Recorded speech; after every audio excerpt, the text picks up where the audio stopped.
Sommaire de cette édition, direction la région des Hauts-Bassins. Le ministre en charge de l'Agriculture, le commandant Ismaël Sombier, s'y est rendu le 10 mai dernier pour visiter une usine de transformation des amandes de cajou dénommée Anatrans SA. Restez avec nous pour plus de détails.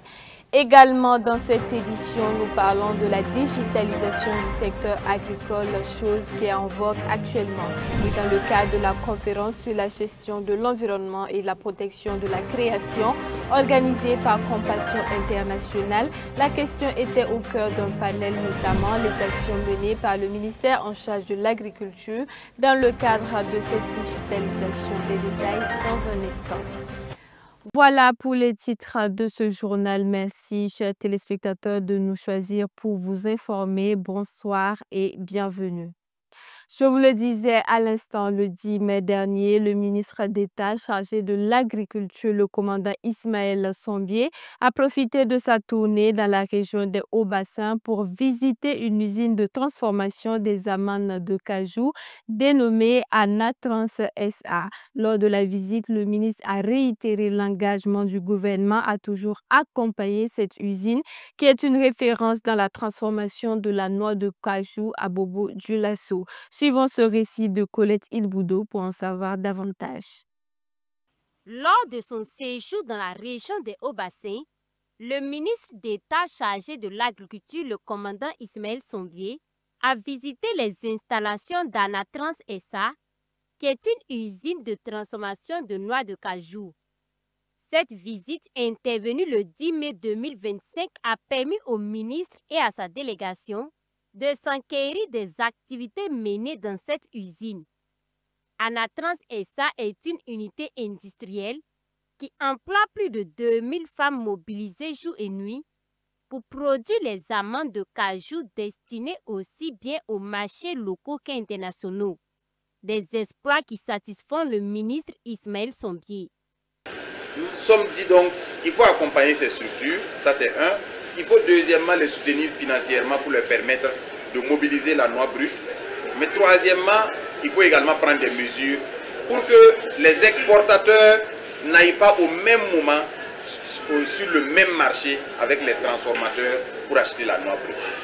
Nous avons pris donc les mesures que vous avez vues, que vous avez suivies. Il y a eu beaucoup de gorges chaudes, il y a eu beaucoup de discussions, beaucoup de pression. Mais comme nous savons ce que nous faisons, nous sommes restés un peu droits dans nos bottes et nous avons maintenu la décision pour que vous puissiez vous approvisionner à un prix qui va vous permettre d'être compétitif. Et je suis content de venir voir que toutes ces dames-là en tirent profit. Toutes ces dames-là sont remises au travail et vont gagner quelque chose pour leur famille. Anatrans SA est vu ainsi comme une référence dans la transformation de noix de cajou à Bobo-Dioulasso.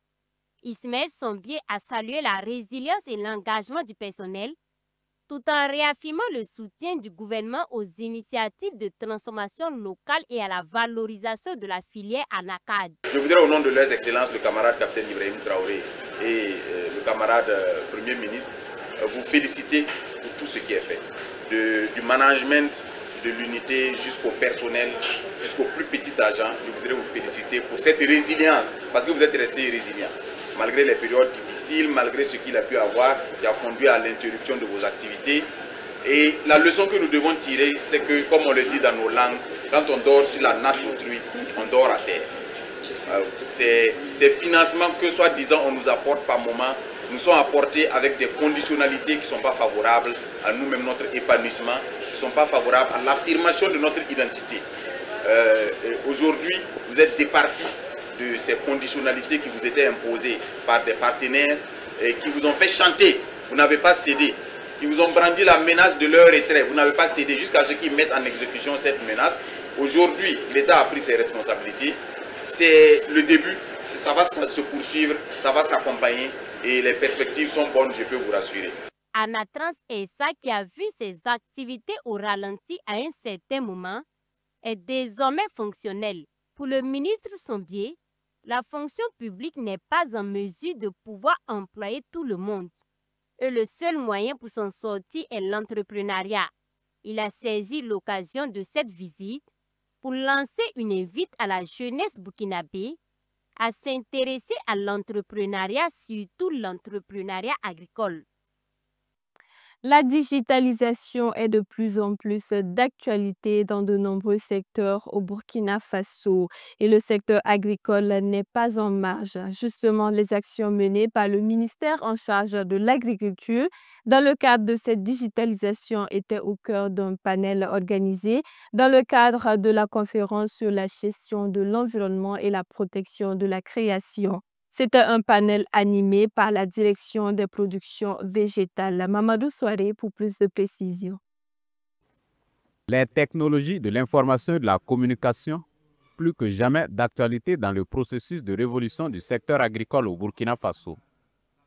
Elles sont d'ailleurs au cœur de ce panel organisé dans le cadre de la conférence sur la gestion de l'environnement et la protection de la création qui est l'initiative de Compassion Internationale Burkina Faso. Et c'est le thème changement climatique et innovation, digitalisation de l'agriculture qui est décrypté par Sylvain Ouedraogo de la Direction générale des productions végétales au ministère en charge de l'agriculture.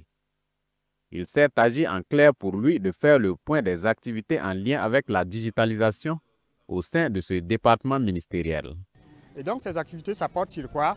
C'est les actions qui sont menées en termes de vulgarisation d'appui conseil. Ça veut dire que l'adoption des bonnes pratiques agricoles, donc cela passe par la production par exemple d'audio, la production de micro-vidéos qu'on loge au niveau de ce qu'on appelle numérique, notamment les services 3.2.1 et la plateforme AgriTube. Donc en plus de cela, il y a ce qu'on appelle aussi la distribution électronique aussi des intrants actuellement et la promotion aussi de ce qu'on appelle le centre d'appel. Voilà, pour pouvoir écouter les besoins, prendre les besoins des producteurs et les apporter des réponses en temps réel. Selon le panéliste, dans ce contexte de quête de souveraineté alimentaire totale, la digitalisation dans le secteur agricole doit être plus qu'une nécessité.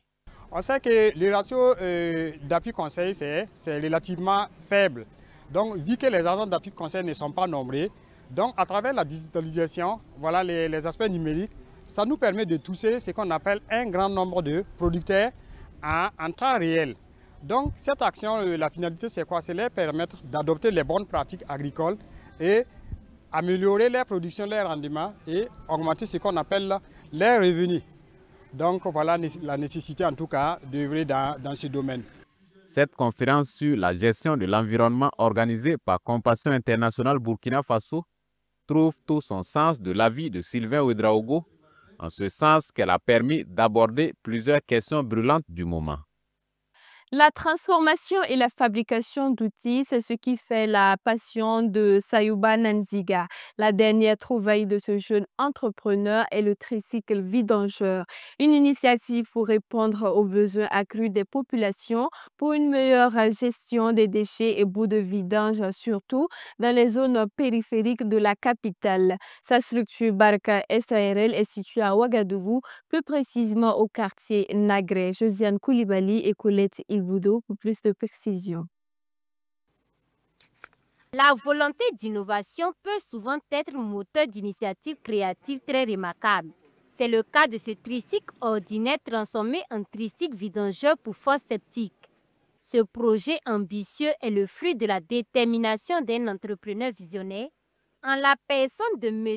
Sayouba Nanziga, qui a identifié un besoin crucial dans le secteur de la gestion des bouts de vidange, surtout dans les quartiers périphériques. Avec son entreprise Barak SRL, il se lance donc dans la réalisation de ce projet avec un premier essai qui est une réussite.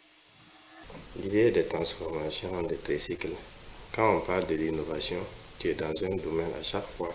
S'il y a vraiment l'amour, la passion, tu vas en trouver des idées. C'est un tricycle qui fait le vidage des fosses septiques parce que dans les zones non loties, les zones restreintes, ça facilite la vie des populations.